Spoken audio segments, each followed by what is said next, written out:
thu căn lệ sung hình amang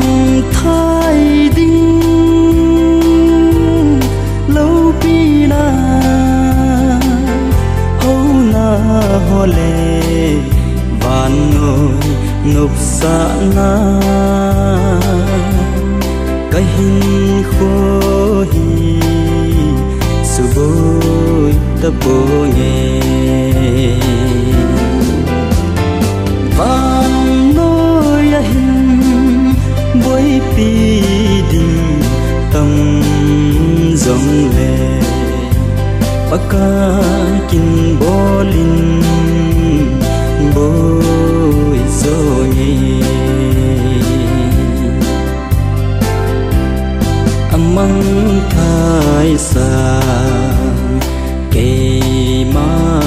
ai hol do chi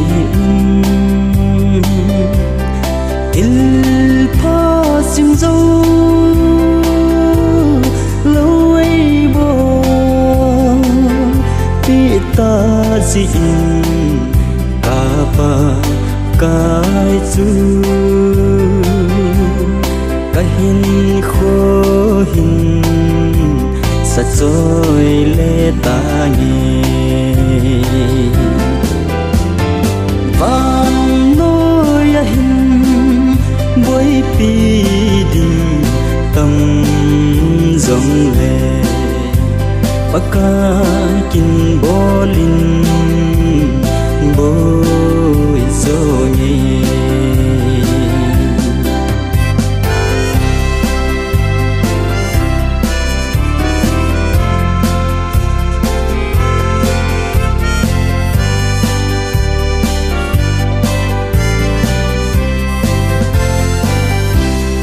pakai Krista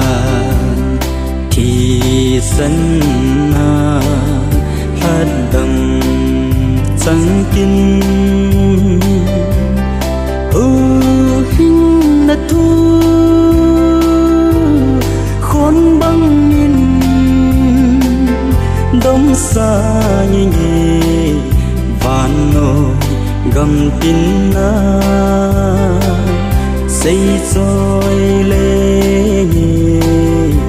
sạch rồi lê ta nhẹ vang nôi hình bôi pi đình tâm dòng lệ baka kin bolin bôi zo nhẹ